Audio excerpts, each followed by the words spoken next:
En la última ocasión nosotros estuvimos abordando los nuevos planteamientos que se realizaron en torno a la escatología a partir de la segunda mitad del siglo XX, más o menos a mediados del siglo XX, y vimos las figuras de Karl Barth, Rudolf Bultmann y Oscar Cullmann.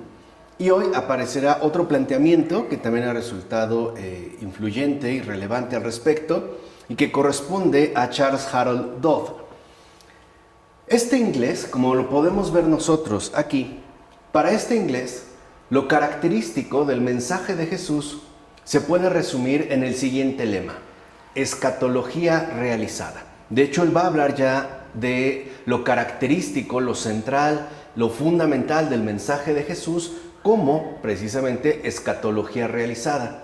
Pues, dirá Harold Dodd, con la actividad de Jesús ha irrumpido la acción de Dios en la historia aquí y ahora. Ese es como el núcleo central que va a proponer este inglés. Y en todo caso, para Charles Harold Dodd, lo dramático de la predicación de Jesús no se debe a la espera especialmente tensa de que el fin está a la puerta, sino a la afirmación de que trae la presencia de Dios. Por eso ya no se trataría de una especie de escatología postergada, ¿no? Una especie de paréntesis que nos conduciría a esa irrupción de la parusía, sino que apuntaría en todo caso a una situación distinta. En tanto, para Harold Dodd, lo radical del mensaje de Jesús es esta escatología realizada y que podría ser entendida como esa presencia de Dios que Jesús precisamente ha traído al mundo, es decir, a la historia aquí y ahora. Ahora bien, en este caso, Dodd vincula esta exégesis del mensaje del reino por parte de Jesús con una concepción cristológica y sacramental que enlaza con el desarrollo interno de la configuración de lo cristiano. Ese es, digamos, como el planteamiento que él desarrolla. De acuerdo, pues, con esta vinculación, esta exégesis, se afirmaría lo siguiente: Jesús dice que se esté alerta de cara a lo inesperado que llegará pronto. En su anuncio se vale de parábolas, pero cae el telón y llega el golpe repentino donde Jesús ya no habla, sino que actúa y sufre.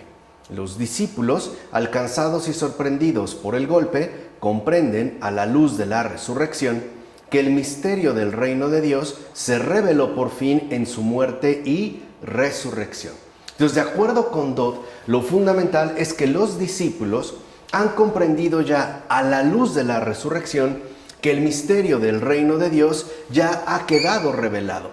Es decir, ya se estaría hablando pues de esta escatología realizada, donde la muerte y la resurrección de Jesús ponen al descubierto precisamente el contenido central de este reino. Así, según Dodd, la Iglesia mira retrospectivamente hacia ese momento en el que tuvo lugar lo decisivo, de tal manera que entonces la Iglesia tendría una especie de fundamentación retrospectiva en tanto se dirige al momento decisivo en el que se reveló este misterio. Y la Iglesia lo recapitula en el signo eficiente de la Eucaristía, que para Dodd se podría llamar el sacramento de la escatología realizada. Entonces vemos cómo la Iglesia presentaría una fundamentación retrospectiva, la cual recapitula a su vez en este signo eficiente de la Eucaristía.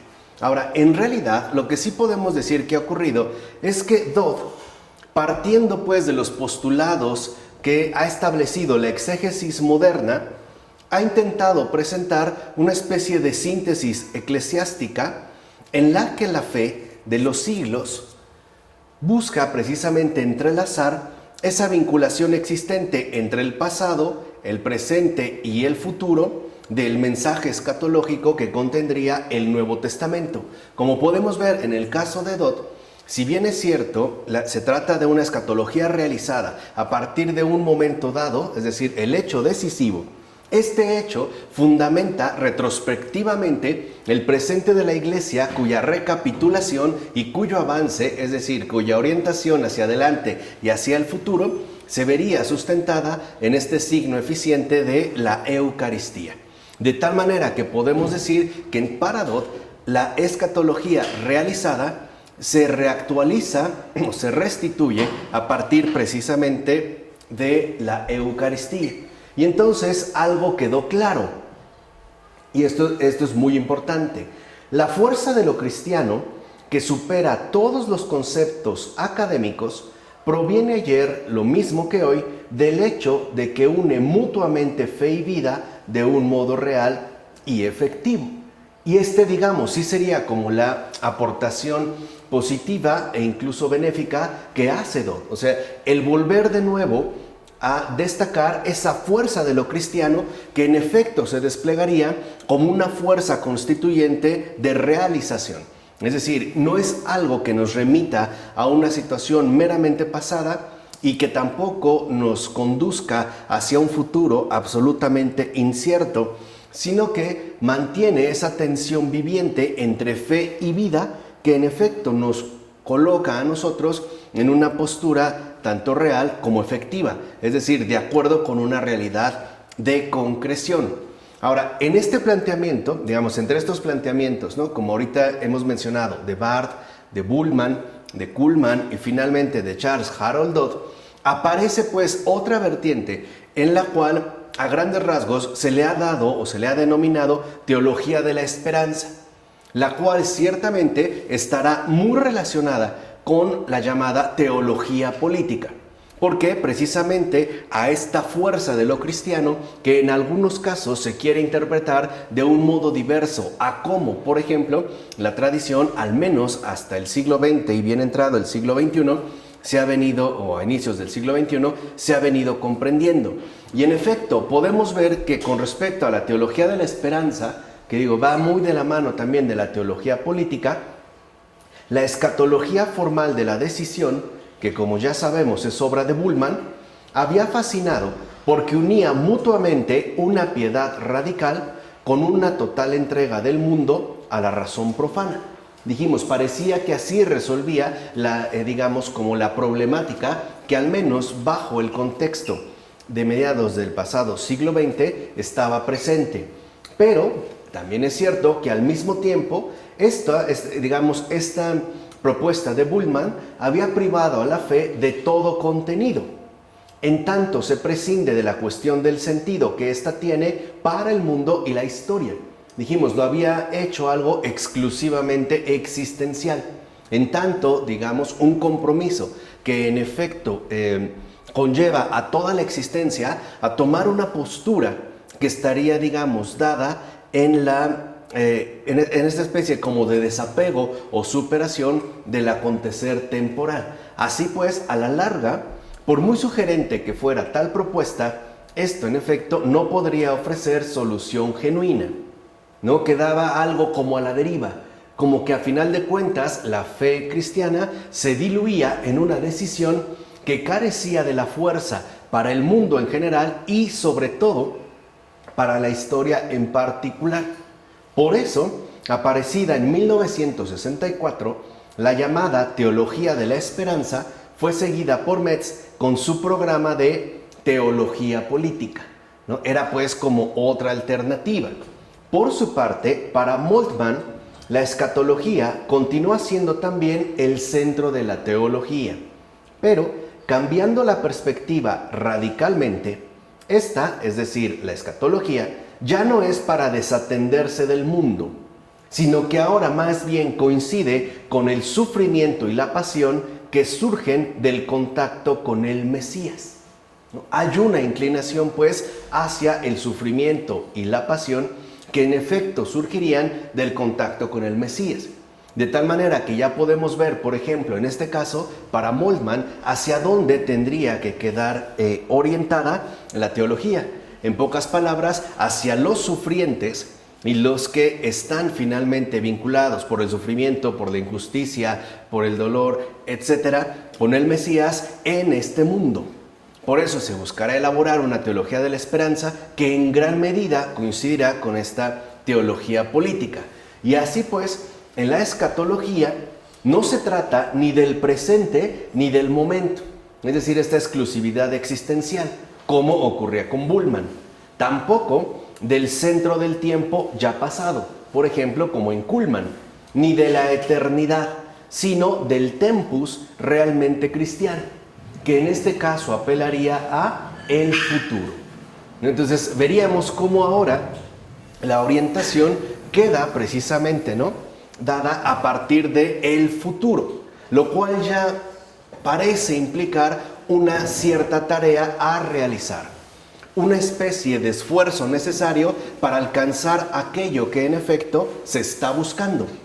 ¿Por qué? Porque ya no se cabría, digamos, un mero fundamento que tuviera que ser actualizado en cada circunstancia, sino sobre todo una exigencia de realización para obtener aquello que en efecto se está esperando. Y así veremos como para Moltmann la contradicción existente entre el mundo actual y la fe no se soluciona ni remitiendo al momento ni a la eternidad, o sea, ni con una perspectiva existencialista, ni tampoco como una especie de fuga mundi, sino que se mantiene conscientemente como algo que existe entre el futuro y el presente. De tal manera que entonces para Moltmann lo sustancial en el caso de la teología de la esperanza se desprende de todo aquello a ser realizado a partir de aquí en adelante, ¿no? La orientación se dirige hacia el futuro y entonces poner manos a la obra para que ese futuro se haga algo real.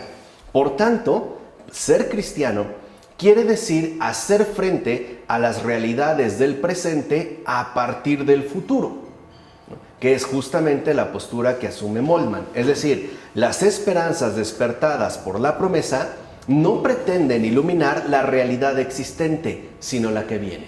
Y aquí ya podemos detectar la clara influencia que ha tenido, por ejemplo, Marx dentro de este planteamiento. Recordemos que para Marx lo importante es la transformación del mundo. Y por eso, en gran medida, el eje que va a articular su planteamiento, vamos a decirlo así, como más sostenido, es el concepto de praxis, lo cual invita más bien a una especie de participación efectiva en el mundo y cuya repercusión tenga que alcanzar unas dimensiones históricamente globales, es decir, unas dimensiones que en efecto no abarquen el conjunto mismo del mundo. De ahí pues podemos ver cómo no se trata tanto de partir, ¿no?, de las condiciones presentes, es decir, de las condiciones existentes en las que estamos nosotros inmersos, sino a partir de esa promesa de futuro que despertaría las esperanzas y obviamente las fuerzas necesarias para poner manos a la obra. Por eso, por ejemplo, cuando Marx, ¿no?, anuncia de una manera bastante solemne, proletarios del mundo entero, uníos, va en esta línea. No se trata de partir, digamos, por ejemplo, en el caso de Marx, de las situaciones injustas que ha traído consigo el capitalismo y que básicamente se podrían expresar en términos de las diferencias de clases, ¿no?, entre los poseedores y los asalariados. En este caso, entre el proletariado y aquellos que controlan, en efecto, todo este sistema capitalista. Aquí no se trata de partir de ello, sino de lo que se espera que ha de venir y entonces de poner manos a la obra para conseguirlo. Así pues, en efecto, en este caso llevado al ámbito, por ejemplo, o tratando de hacer una especie de adecuación cristiana, podría decirse que el nuevo programa consiste en practicar el cristianismo como medio para cambiar, transformar el mundo, tomando precisamente como criterio rector la esperanza, es decir, aquello que ha de venir. Entonces la esperanza funciona o funcionaría como el motor fundamental para llevar a cabo el cambio, la transformación del mundo en el cual vivimos. Ahora, esto de entrada ya nos puede a nosotros dar algunas indicaciones bastante sustanciales. El problema central que aquí podemos encontrar es que en el caso de la llamada teología de la esperanza, de esta teología política, por ejemplo de Moltmann, de Metz y de algunos otros, es que buscan realizar esa esperanza, es decir, buscan llegar a la adquisición del futuro únicamente a partir del plano horizontal. ¿Qué quiero decir con esto? O sea, buscan transformar el mundo de tal manera que esta transformación se convierta también en una obra llevada a cabo a partir de los elementos constituyentes del mundo. O sea, un poco a lo que voy es que si buscan o se instalan meramente en la horizontalidad, pretenden, por ejemplo, que la justicia, a final de cuentas, se ajuste a los moldes que el mundo mismo podría llegar a permitir, ya sea mediante cambios drásticos, por ejemplo, revoluciones, o bien incluso mediante insurrecciones o acciones más o menos violentas, aunque por supuesto organizadas. Entonces, aquí a lo que yo quiero apelar es que si nosotros realmente buscamos cambiar el mundo, tendríamos que consentir la irrupción de la verticalidad. Es decir, para cambiar el mundo, nosotros necesitamos de manera total la irrupción de Dios dentro de la horizontalidad. O sea, para cambiar el mundo, para realmente cambiar el mundo, se necesita algo que no es de este mundo. Y en este caso se trata de la acción de Dios. Si no, seguiríamos meramente en el plano de la horizontalidad sin alcanzar ningún resultado genuino de cambio y o transformación. Lo único que haríamos serían más o menos adecuaciones que a final de cuentas, tarde o temprano, mostrarían de una manera clara, a veces tajante y dolorosa, sus propias insuficiencias, ¿no? Esto es como algo sustancial. Por ejemplo, si nosotros queremos meramente cambiar el rumbo de un país por el cambio de un partido, ¿no? que ostente pues la gobernanza, entonces estaríamos apelando a una mera adecuación distinta, pero siguiendo los criterios mismos que en este caso están imperando. Acuérdense cuando nosotros vimos a Václav Havel y la cuestión del sistema, eso es lo que estaba en cuestión. O sea, el sistema solamente se vence, en este caso el mundo, a partir de algo que no sea de este sistema. Es decir, que no sea en este caso de este mundo. Por eso nosotros podemos ver que aunque haya algunos que con buena voluntad y sinceridad quieren cambiar el mundo, por ejemplo, a lo mejor algunos jóvenes entusiastas y revolucionarios que buscan una gran transformación, es muy probable que terminen corrompidos por el sistema al cual combaten. O que sobre todo los líderes obtengan puestos gubernamentales bien remunerados o bien becas, ¿no? Y financiamientos para que estén preparándose en todo caso en el extranjero. Entonces, esto es, digamos, como uno de los elementos que no podemos nosotros confundir. Por eso he insistido, se los dije desde el principio en esta metafísica, entender bien qué es la esperanza y no es aquello que nosotros podemos conseguir, ni siquiera con las más variadas ingeniosidades, si nos atenemos al plano meramente horizontal. Porque yo, como les comenté, la esperanza, es decir, la esperanza, la luz de la verdad, es aquello que solo Dios puede hacer. Y por tanto es aquello que no pertenece a este mundo y que de hecho es justo lo que lo va a renovar por completo. Ahora bien, no es de sorprender que dicho programa terminara convirtiéndose, claro, en teología política bajo múltiples formas. Es decir, teología, vamos a decirlo así, de la horizontalidad. Por ejemplo, teología de la revolución, teología de la liberación, teología de la raza negra, etc. Así se creyó que la teología se hacía realista. O sea que la teología dejaba de ser algo enteramente abstracto, ¿no? O que, digamos, abandonaba ese puesto alejado de las abstracciones innecesarias para tener una injerencia real y efectiva en el mundo. No se buscaban pues que los teólogos no solo se dedicaran a la especulación. Entonces decía, se buscaba pues que la teología tuviera una injerencia directa en el mundo, pero que además tal injerencia, tal intervención se transformara en una especie de participación activa que tuviera en efecto consecuencias de carácter universal.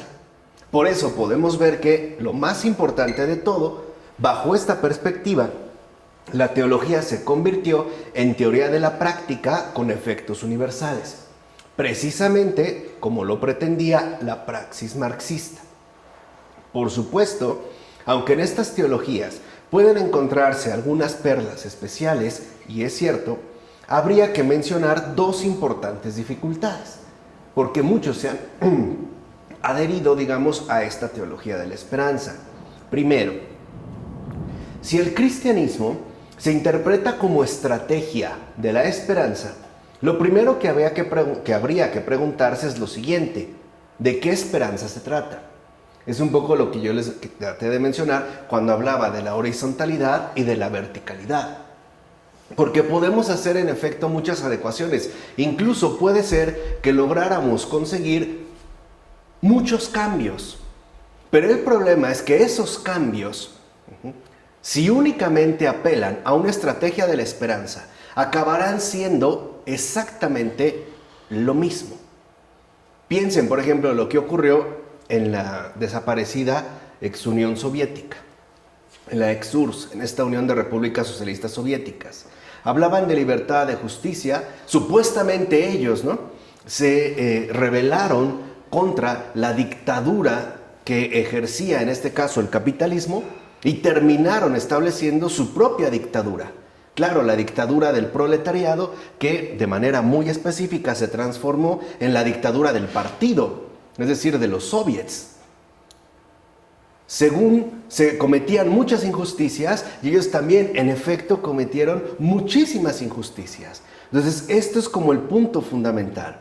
No podemos concebir el cristianismo como una estrategia de la esperanza que, a final de cuentas, nos terminará ofreciendo lo mismo. Es decir, lo mismo que puede ser, digamos, alcanzado en este mundo. Pues cuando la escatología, es decir, la auténtica esperanza, se cambia en utopía política, en esta especie de realización histórica de alcance universal, la esperanza cristiana simplemente se desvanece, porque ya no hay nada de verticalidad. Todo se reduce a una transformación en el mundo. Claro, a partir del futuro hacia el que nosotros buscaremos llegar, pero sigue moviéndose en la mera horizontalidad. Y solo quedará una sustitución engañosa que para nada cumplirá con los verdaderos propósitos de la esperanza cristiana. Y por eso, por ejemplo, es muy fácil que derive, no sé, en posturas de guerrillas o simplemente en grupos más o menos armados y organizados que se ponen, digamos, hombro con hombro en el campo de las causas sociales. Entonces, esto es como algo muy esencial, o sea, que entendamos cuál sería el meollo del asunto. Esa es la primera dificultad. Segundo, ¿es en verdad el reino de Dios un concepto político de transformación? Por supuesto que no, ya que para nada implica un criterio político conforme al cual se pueda transformar el mundo. O sea, en este caso, el reino de Dios no incluye de ninguna manera una promesa de realización política. Para nada. Por eso muchos se han visto ciertamente decepcionados por el cristianismo. Cuando alguien dice, ok, es que Cristo vino, sí, nos salvó, resucitó, pero a final de cuentas, ¿qué ha cambiado? ¿No? Si todo parece seguir igual, en efecto, por una parte tiene razón. Si creyéramos que de lo que se trata es meramente de cambiar el mundo. Y peor aún, si sostuviéramos que este cambio tendría que realizarse a partir de una especie de ejercicio político de realización, es decir, a partir de medios estrictamente humanos. De hecho, podemos decir más bien que la realización del reino de Dios no es un proceso político. Y donde tal cosa se pretenda, se van a falsear ambas realidades, tanto la política como la teología. Y este falseamiento conduce a abusar del misterio del reino de Dios para justificar la irracionalidad política. Es decir, para desvirtuar lo que verdaderamente sería política. Y por ende también la violencia inaceptable que trae consigo la imposición del poder político terrenal. Y así es como se han presentado muchos casos, sobre todo en los totalitarismos y las dictaduras del siglo XX. Más bien, el cambio de la naturaleza humana y con ella el de la totalidad del mundo es posible únicamente por un milagro de la gracia. Y esa es la verticalidad. O sea, lo importante no es tanto que cambie, por ejemplo, un partido u otro. No es tanto que llegue la derecha o la izquierda, sino aquello que se ha producido en el corazón mismo del ser humano que se encuentra en tal posición o en tal situación. Y de ahí es donde en efecto puede darse un verdadero cambio cuya repercusión alcance el mundo entero. Pero eso no es obra del mundo, sino que más bien remitiría a un milagro de la gracia. Esto es algo, vamos a decirlo así, como muy importante. Y donde dicho cambio se haga punto de apoyo para toda acción política, entiéndase, ¿no? O sea, donde lo imposible humano se convierte en guía de la real transformación del mundo, ahí mismo hará su aparición la tiranía de la violencia, la cual produce tanto la destrucción de la naturaleza como de lo humano en su conjunto. Ahora bien, esto no significa que el anuncio del reino de Dios tenga que reducirse a algo carente de relevancia práctica. Como decir, bueno, pues el mundo está así, bueno, no podemos hacer absolutamente nada, tenemos que mantenernos al margen y más bien tendríamos que conformarnos con este anuncio como si se tratara de una mera justificación de lo existente, ¿no? Una especie de consuelo para tontos. Ya que aquí, bueno, pues no se puede hacer absolutamente nada, entonces nos tratamos de concentrar en un más allá, ¿no? Que nos dé más o menos sostén y ánimo para continuar adelante. Pues, aunque el reino de Dios no es norma política de lo político, sí que es norma moral de lo político. Y aquí es donde entra esta diferencia sustancial, ya que el mensaje del reino de Dios tiene importancia para lo político mediante la ética política, es decir, mediante la teología moral. Y aquí sí, por ejemplo, a un gobernante, el anuncio del reino de Dios para nada le dará reglas, por ejemplo, al estilo Maquiavelo, de cómo llevar a cabo una gobernanza. O sea, tanto la adquisición como la conservación del poder. No va a decir nada de eso. Pero lo que sí le va a decir es de qué manera debe conservarse, por ejemplo, en integridad para poder llevar a cabo de la mejor manera la obra que le corresponde hacer. Por ejemplo, en este caso como político. Entonces, lo que nosotros podemos ver es que si bien el reino de Dios no contiene recetas, ¿no?, de ejecución política, sí contiene orientaciones de índole moral. O sea, antes de ser político, no se olvide que primero tiene que ser una persona, y más aún una buena persona, independientemente del puesto o el lugar que en el mundo ocupe. De tal forma que entonces la teología sí puede ser una orientación moral para el ámbito de la política, pero de ninguna manera lo puede hacer como una mera norma política o bien una medida política. De hecho, esto es tan importante, por ejemplo, que cuando ambos aspectos se confunden, como dijimos, entonces se desatará la tiranía de la violencia. Mientras que, si esto en efecto no se realiza, pues entonces lo que nosotros tendremos es una configuración humana más adecuada para llevar a cabo, ¿no?, en este caso, el encargo que cada uno ha recibido según la posición que ocupe. Y esto es algo como muy importante. ¿Por qué? Porque si no, entonces dejaríamos que el político haga lo que quiera apelando, por ejemplo, a los recursos enteramente políticos, que de hecho es lo que hace Maquiavelo. Maquiavelo, por ejemplo, lo que hace es desligar moral de la política y considerar la política un reino independiente con sus propios criterios y normas de ejecución. Por ejemplo, mientras que en términos morales la astucia, el buscar sacar provecho de los demás, puede ser reprobable, por lo menos cuestionable, en política, dirá Maquiavelo, es como una norma indispensable y necesaria, la cual no podría ser evaluada en términos estrictamente morales. Entonces, esto, por ejemplo, ¿qué traería consigo? Pues que al político se le da, ¿no?, se le deja la puerta abierta para hacer las mil y un porquerías que se les dé la gana. O sea, ya no tendría pues ningún tipo de orientación que lo mantenga en rectitud, cosa que sí haría, por ejemplo, la teología en tanto una orientación de vida, es decir, en este caso, como lo mencionamos, en tanto moral. Esta relación sí se puede mantener. Por ejemplo, que el gobernante sea justo, que sea justo ante Dios y ante los hombres. Que no busque, por ejemplo, en este caso, sacar provecho, o que vea y custodie el bien general de todos, es decir, el bien común, sin verse impedido por la obtención de sus propios intereses, o menos aún, guiado por su egoísmo. Razón por la cual podríamos decir, en la política, de lo que se trata es de lo no escatológico.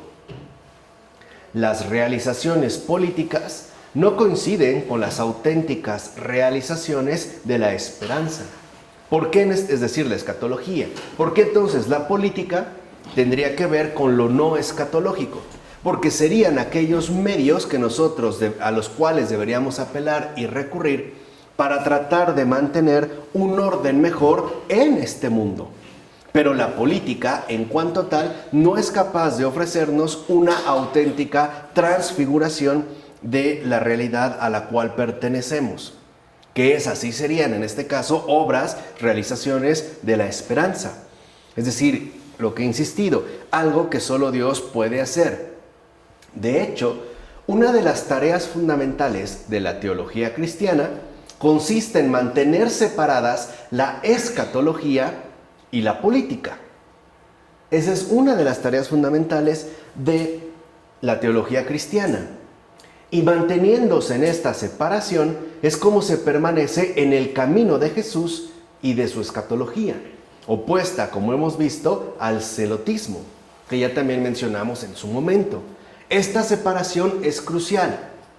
Por ejemplo, un San Agustín, que muchos han leído de manera bastante torpe, dicen que es como el fundador de la teología política e incluso de una filosofía de la historia que apelaría un poco a la conjunción del poder terrenal, teología, y política, y del poder celestial, en este caso dado por la teología. De tal manera que se propondría precisamente una realidad dual que debe llegar a conjugarse. Pues bien, San Agustín en ningún momento afirma eso. De hecho, en la ciudad de Dios, precisamente él va a hablar de dos ciudades, la celeste y la terrenal. Y va a considerar que ambas, en efecto, marchan de manera paralela, pero a veces se llegan a interconectar bajo situaciones específicas que conduzcan, o mejor dicho, en orden a la redención. Pero en ningún momento, por ejemplo, San Agustín va a proponer, por ejemplo, que el Papa, en este caso el obispo de Roma, sea a su vez la máxima autoridad política. Es más, el propio Agustín insiste una y otra vez en su obra de que buscar o pretender algo así sería corromper tanto la teología como la política. Porque entonces, por ejemplo, el obispo de Roma terminaría convertido en un mero tirano, ¿no? En una especie de soberano que buscaría ostentar tanto el poder terrenal como el poder espiritual. Pero el que sí lo hizo, y en efecto fuertemente inducido en este caso por la herejía, es Eusebio de Cesarea. Ese sí, no es Agustín. Eusebio de Cesarea va a escribir una vida de Constantino, la Vita Constantini. En esa vida de Constantino, Eusebio, hasta donde yo puedo detectar, saber, es el primero que elabora una especie de panegírico en torno a la figura de Constantino, donde pareciera ser en efecto ese gran transformador del mundo y que además estaría en todo caso también avalado por el cielo. En pocas palabras, empieza a figurar a partir de los postulados de Eusebio de Cesarea la figura del Papa Emperador o del Rey Papa, ¿no? Esta figura que ha adquirido como mucho auge, donde vemos al religioso, al eclesiástico, a sí mismo empoderado y con una enorme carga de poder político y por lo tanto también de influencia social. Y por eso lo que nosotros ahí vemos sería una inconsistencia que de hecho hasta la fecha nosotros reclamamos. Pero no proviene de San Agustín. Y esto sí hay que mencionarlo. Es más, él dice que en realidad se tienen que mantener separadas la teología de la política, porque sus competencias y sus asuntos son distintos.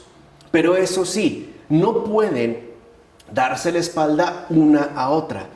Porque, por ejemplo, la teología puede servir como orientación moral para la política y la política también puede servir como una orientación práctica para la teología.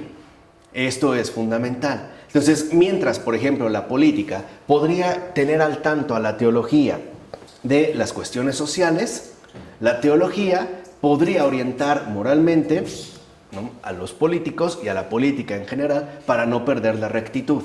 De tal manera que se pueden ayudar, y de hecho se deben ayudar mutuamente, pero jamás mezclarse o confundirse. Porque si no, de lo contrario, caeremos, por ejemplo, en el horror de un archipiélago gulag, como lo refleja el gran testimonio de Solzhenitsyn, ¿no?, en este terror nefasto. Además, es tal separación la que permite resguardar la moral en política y, por tanto, su verdadero contenido de humanidad, pues si se confunde escatología y política, la moral desaparece por la sencilla razón de que ésta se identifica con la cuestión de los medios apropiados para alcanzar las realizaciones programadas, esto es, los triunfos políticos, sea al precio que sea, que es justamente la línea que yo les mencioné, por ejemplo, en el caso de Maquiavelo. Entonces, la moral coincidiría con los triunfos políticos a conseguir. Por ejemplo, cuando el general Clausewitz define la política como la continuación de la guerra por otros medios. Hablaríamos, pues, de que habría que alcanzar los triunfos políticos sin detenerse, por ejemplo, a considerar cuál sería el verdadero precio a pagar. ¿O de dónde creen que surgió más recientemente la expresión de daño colateral? ¿Qué significa un daño colateral? ¿A qué se refieren los llamados daños colaterales? Que no importa mucho. Bueno, algo que sucedió, pero bueno, era necesario para alcanzar el triunfo político, ¿no? Por ejemplo, si yo quiero derribar un régimen en otra parte del mundo, al estilo Estados Unidos, y digo que voy a bombardear las zonas estratégicas de los terroristas, pero pues una de estas bombas alcanzó una zona de civiles, a eso se le considera un daño colateral. O sea, se le minimiza para exaltar, en este caso, el triunfo político. Eso es lo que ocurre en este caso. O sea, nosotros no podemos considerar que la moral tenga que quedar excluida de la política. Ese es el punto. Si no, entonces los triunfos políticos van a absorber todo el esfuerzo que lleva a cabo la política únicamente para la obtención de los resultados.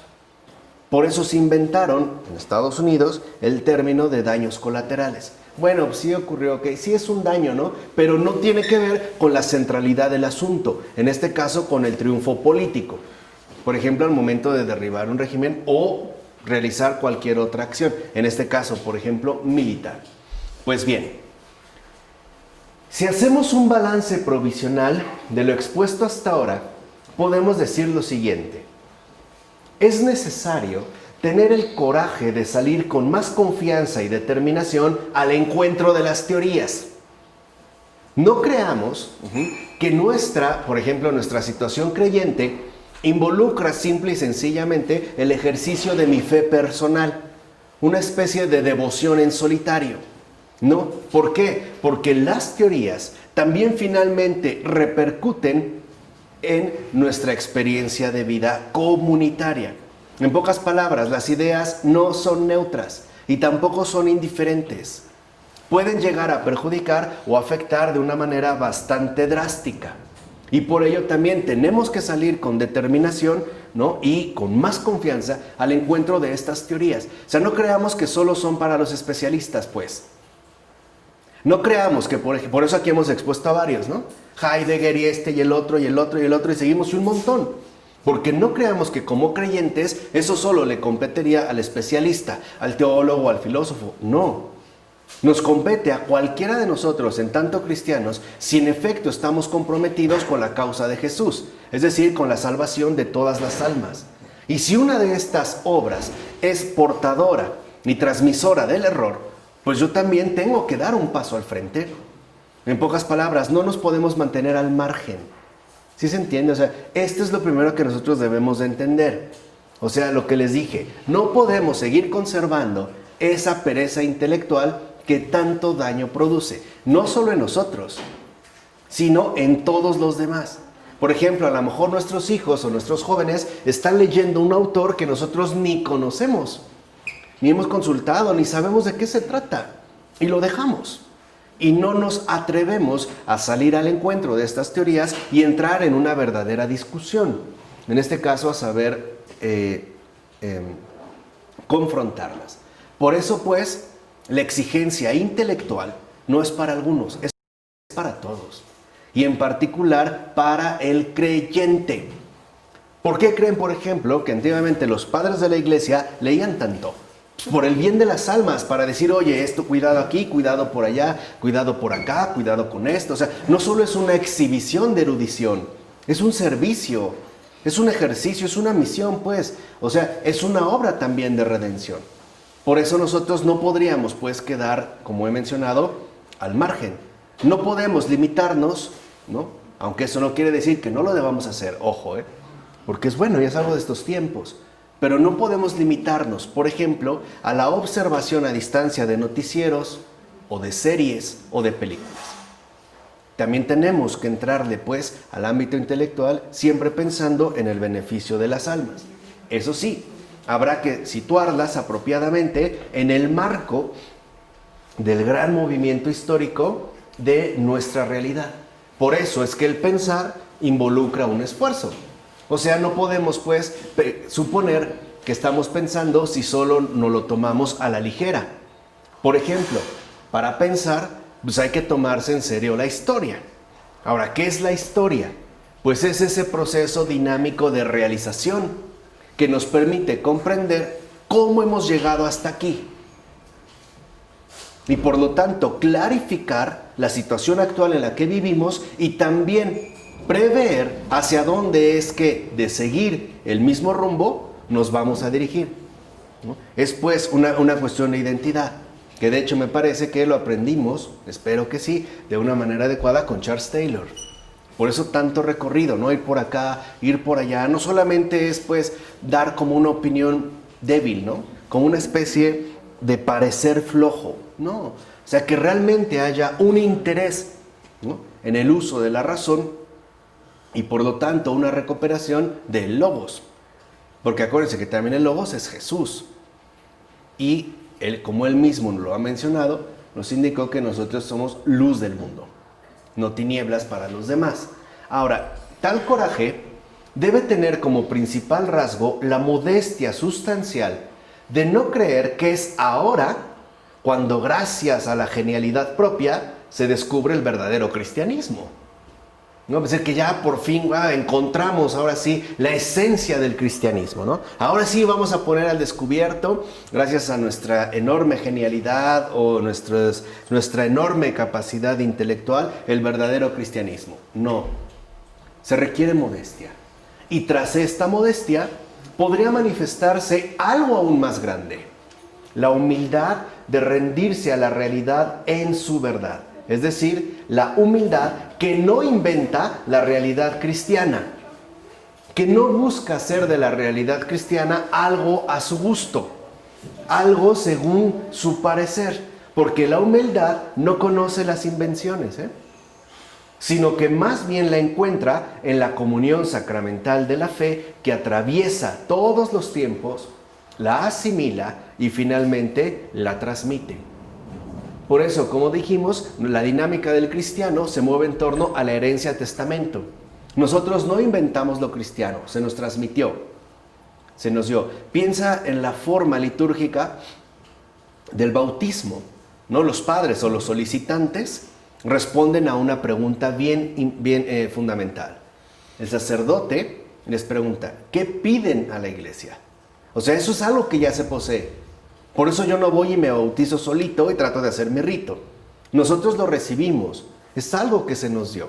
Ahora, al darlo, por ejemplo, el bautismo, pues lo tendremos que asimilar, lo tendremos que encarnar profundamente en nuestro ser y todo lo que esto implica.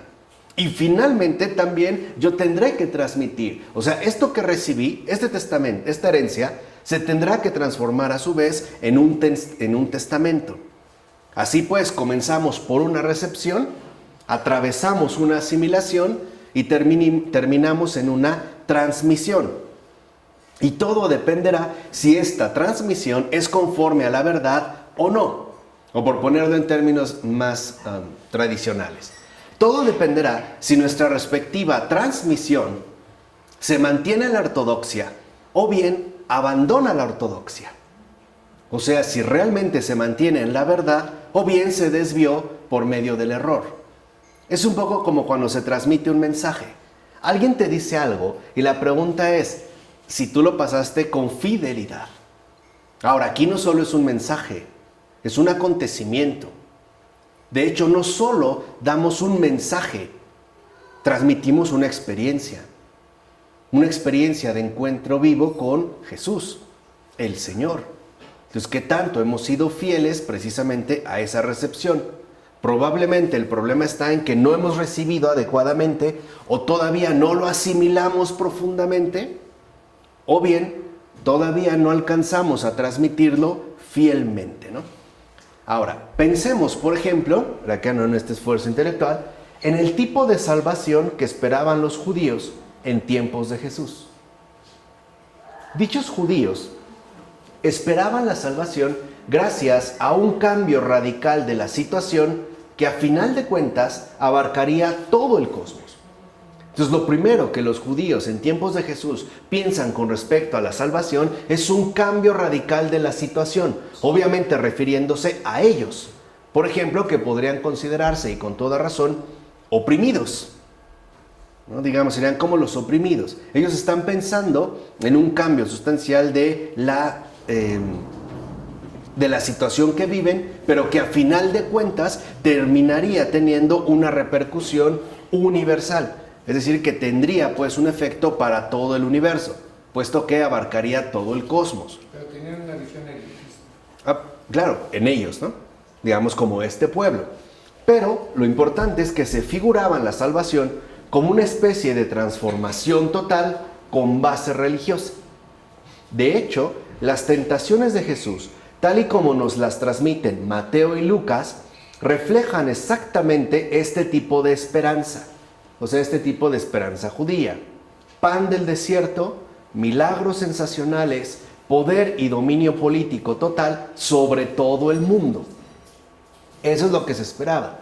Pan del desierto. ¿No? Vemos cómo Jesús, cuando multiplica los panes, después podemos decir que ya no se los quita de encima, ¿no?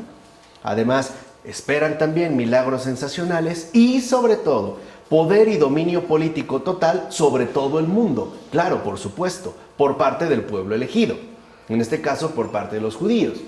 Así pues, el Mesías de las tentaciones en el desierto, es decir, el Mesías de las esperanzas humanas, se definiría por la seguridad del consumo, porque nos garantiza en efecto lo que más necesitamos, especialmente el alimento, por lo apantallante de lo espectacular, o sea, por los grandes milagros que es capaz de realizar, y finalmente por la ostentación del poder, o sea, por el puro dominio.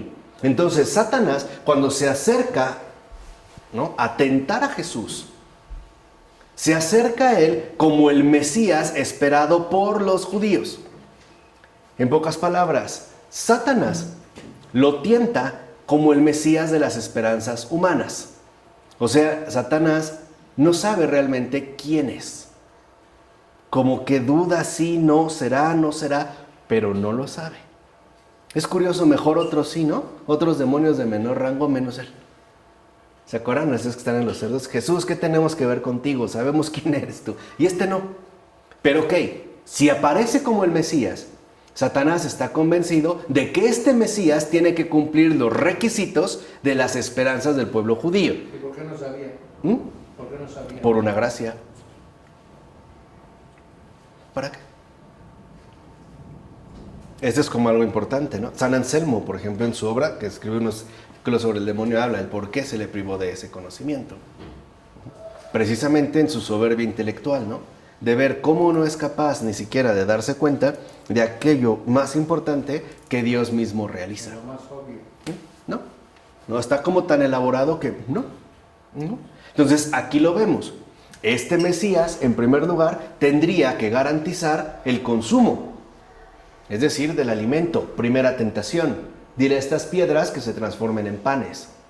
Segundo, tendría que estar, caracterizado por los grandes milagros realizados. Aviéntate, ¿no? Que los ángeles te vendrán a rescatar. Tendría que ser algo espectacular. Y finalmente la ostentación del poder. Claro, puro dominio, ¿no? Pues ya, te daré, todo esto será tuyo si finalmente te arrodillas y me adoras. Ahora bien, los judíos representan aquí a los hombres en general. Pues solemos ciertamente esbozar una redención para nosotros en este mundo. O sea, pensamos que la redención nos tiene a nosotros que beneficiar ya en este mundo. La mundanizamos, por decirlo así, y la queremos transformar en el cumplimiento de nuestras propias expectativas. Y es eso justamente lo que la propaganda política explota. Porque de hecho es este tipo de propaganda política la que se alimenta de esta clase de expectativas. ¿Quieres que tu vida cambie? ¿Quieres tener un mejor futuro? ¿Quieres obtener un carro? ¿Quieres tener mejores empleos? ¿Quieres tener mejores amistades? ¿Quieres vestir bien? En pocas palabras, ¿quieres tener dinero, poder y fama? Acércate a nosotros. Es lo que te vamos a brindar. Ese es justamente lo que va a explotar el oportunismo político. Y sin embargo podemos decir que no es esto verdadera redención, sino maldición destructora. Sobre todo porque a final de cuentas, tal tipo de programa exigirá la divinización del hombre y por ende la destrucción total de todo lo que hasta ahora existe tal y como es. Por eso, por ejemplo, a Stalin se le presenta como el gran benefactor, el padre de todos. Incluso se le llega a llamar el padre de todos los pueblos. Y en las fotos, ¿no?, que le toman, y sobre todo en la propaganda que de él se distribuye, siempre aparece como un titán inmenso, a cuyos pies tiene esos pequeños seres llamados pueblo, o la población, ¿no? Incluso los edificios son pequeños. Él es el gran benefactor. Es más, hasta le llamaban el Padre Todopoderoso, a Stalin. Y cuidadito y dijeras que no. O que no te sometieras a las exigencias que ellos mismos van estipulando. Incluso era tal ya, ¿no?, esta errorización, ¿no?, tan torturante, que en una ocasión, mientras un miembro importante del partido de alto rango acaba de dar un discurso y cita unas palabras de Stalin, la gente empieza a aplaudir. Y entonces él también empieza a aplaudir, ¿no?, porque aparte pues, se ha mencionado el nombre del Padre Todopoderoso. Pasan 5 minutos y siguen aplaudiendo. 10 minutos y siguen aplaudiendo. 15 minutos y 20 minutos y siguen aplaudiendo. Ahora ya les duelen las manos. Pero ¿por qué no se atreven a dejar de aplaudir? Porque ¿quiénes son ellos para decidir cuándo terminar el homenaje debido a Stalin? Después de ya 23 minutos, el presidente, el que les digo, se cansó y dejó de aplaudir, y entonces aprovecharon y dejaron de aplaudir. Al otro día fue convocado, ¿no?, y desapareció. ¿Cuál fue su culpa? Cortar el homenaje debido al gran padre de todos los pueblos. Lo mataron. Les pongo un ejemplo, uno entre miles, de verdad, de miles, para que vean esa maldición destructora. De hecho, podemos ver cómo desde mediados del siglo XIX la humanidad ha pensado que no puede bastar sino una meta: la liberación de las coacciones del mundo y de la historia por medio de adentrarse en la igualdad con Dios. Al menos desde mediados del siglo XIX.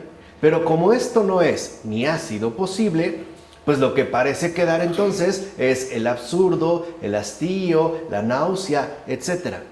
Tal y como se denunció en el siglo XX. No obstante, aquí precisamente nos podrá salir de nuevo al encuentro la figura de Jesucristo, o sea, sin renunciar a lo que ha acontecido, ya que el reino de Dios prometido y ofrecido por Él no consiste en situaciones terrenas cambiadas. No, el reino de Dios consiste en el hombre que ha sido alcanzado por Dios y se deja ser hijo de Dios. Ese es el reino de Dios. No apela de ninguna manera a situaciones terrenas cambiadas, y mucho menos por medio de estrategias políticas. Y esto es escatología. Entiéndase bien, cuando hablamos de escatología, estamos hablando de ese reino de Dios que consiste en el hombre que ha sido alcanzado, tocado, abrazado, asumido por Dios y que se deja ser hijo de Dios. Y es precisamente escatología en tanto tensión, recuerden cuando hablamos de ello, que unifica cielo y tierra. Y eso es algo que el hombre por sí mismo no puede realizar. Es algo que solo Dios puede hacer. Por supuesto, esto corresponde a esa profunda aspiración de divinización que anida en el hombre. Pero la diferencia estriba en esto, que es algo enteramente gratuito, no algo merecido, como lo quisiera postular el moralismo, ni tampoco obtenido, como lo quiere alcanzar un programa político, por ejemplo. ¿Sí se entiende? Es gracia, es un regalo, es gratuidad. No es merecimiento, como nos quiere convencer el nefasto moralismo, ni tampoco es obtención de un triunfo, como lo quisiera realizar el programa político. De hecho, el Nuevo Testamento nos dice que el ser humano tiene razón en tal aspiración. En ese deseo profundo, en esa aspiración de divinización. Pero lo que ocurre es que lo busca y pretende conseguir por caminos equivocados. De fondo, el hombre quiere la divinización, pero sin humildad. O sea, sin humillación de sí mismo. Más bien quiere la divinización, pero por vía de autoexaltación. No quiere escuchar. Claro, por vía de autoexaltación propia. Por ejemplo, con el moralismo, a partir de que debido a mi esfuerzo, mi empeño, lo conseguí. He sido tan bueno y he hecho tantas cosas buenas que prácticamente Dios me debe la salvación. Porque en el fondo, para el moralismo, la cuestión es clara. Yo me la gané. Claro, por medio de mis sacrificios, mis esfuerzos, mis renuncias, lo que quieras. Pero el punto central es que yo me la gané. En el caso, por ejemplo, del programa político, es lo mismo. Nosotros lo conseguimos por medio de nuestras excelentes estrategias, nuestras planificaciones, nuestros esfuerzos, nuestros empeños, etc. Nosotros la logramos. Por eso, el error aquí consiste en que el hombre quiera la divinización, pero sin humildad. O sea, sin la humillación de sí mismo. El ser humano en verdad quiere la divinización y no le falta razón. Pero lo intenta obtener al modo de Prometeo, es decir, robando, rivalizando y arrebatando la igualdad con Dios. Pero él no es ningún Dios, y haciéndose pasar por Dios, se opone a la verdad. Y precisamente por eso termina hundido en la mentira, el engaño, el error y la falsedad. Precisamente por eso. De ahí pues que ahorita recuerdo una frase extremadamente luminosa del gran padre Henri de Lubac. Decía: nuestra primera tarea fundamental es mostrar que no somos Dios. Esa es nuestra primera tarea fundamental. Porque para el gran padre Henri de Lubac era claro que si nosotros no realizábamos esta tarea sustancial, entonces terminaríamos oponiéndonos a la verdad. O sea, terminaríamos hundidos en el error, en la mentira, el engaño y la falsedad. Es que por el contrario, el verdadero hombre Dios actúa exactamente del modo contrario. Él es hijo, es decir, entrega total y absoluta referencia a otro. No arrebata nada, no roba nada, pues todo lo recibe como lo que es. La cruz, en realidad, ni más ni menos, es la radicalización definitiva de su ser hijo. ¿Por qué la cruz? Es la aceptación, el recibimiento absoluto de ese otro al cual él está remitido, al Padre. Si yo lo tratara ahorita de simplificar, podría decirlo de esta manera. La cruz es la confirmación en el Hijo de la voluntad del Padre. ¿Y ahí qué significa? Que el Padre ha querido y preferido que sea su propio Hijo el que sufra todo eso y no alguno de nosotros. ¿Se entiende? Porque el Padre también nos ama. Quítense ya también esa nefasta idea de que el Padre es como gruñón, enojón y casi ya harto de nosotros, dispuesto a exterminarnos a la menor provocación. Y el que intercede por nosotros es Jesús. No es así. El Padre nos ama. Y nos ama igual con locura, y con una sed inmensa, ¿no? Y con un amor infinito, un amor impensable. Ahí se ve precisamente esta radicalización. Por eso el Padre prefiere perder a su propio Hijo antes que perdernos a nosotros. ¿Se entiende? Prefiere separarse del Hijo para que nosotros nunca ya quedemos separados de Él. El Hijo se pone como en segundo término, porque ahí parece que entonces para el Padre, ¿quién es más importante? ¿Él o nosotros? Nosotros. Es un poco para que vean aquí cómo esta desproporción. Ahí es donde se ve esta radicalización definitiva. Por eso también creo que es importante sacudirse esa especie de oscurantismo, ¿no? Efecto del moralismo sobre todo, ¿no? Claro, de la Reforma Protestante, con la cual nosotros solemos acercarnos al Evangelio. Por ejemplo, del llanto de Pedro cuando traiciona a Jesús. ¿Se acuerdan que se lo advirtió, no? Ok, ¿por qué llora? ¿Qué es lo primero que pensaríamos? ¿Por qué llora Pedro?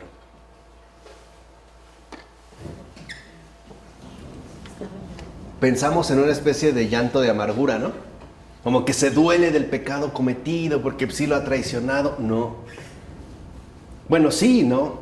Sí hay algo de eso, pero no es lo más importante. Lo que realmente hace llorar a Pedro, lo que hace que brote su llanto, es el amor inmenso de Dios. Que aún sabiendo que lo va a traicionar, no por eso lo alejó, lo mantuvo con él. Esa es la gran diferencia con Judas. Judas no llora porque ya se niega al amor de Dios y solo se concentra en sí mismo. Es tan grande la falta que ha cometido que no merece perdón, ni siquiera de Dios. O sea, niega la misericordia. Mientras que Pedro llora por ese exceso de amor que el Señor en este caso le ha manifestado.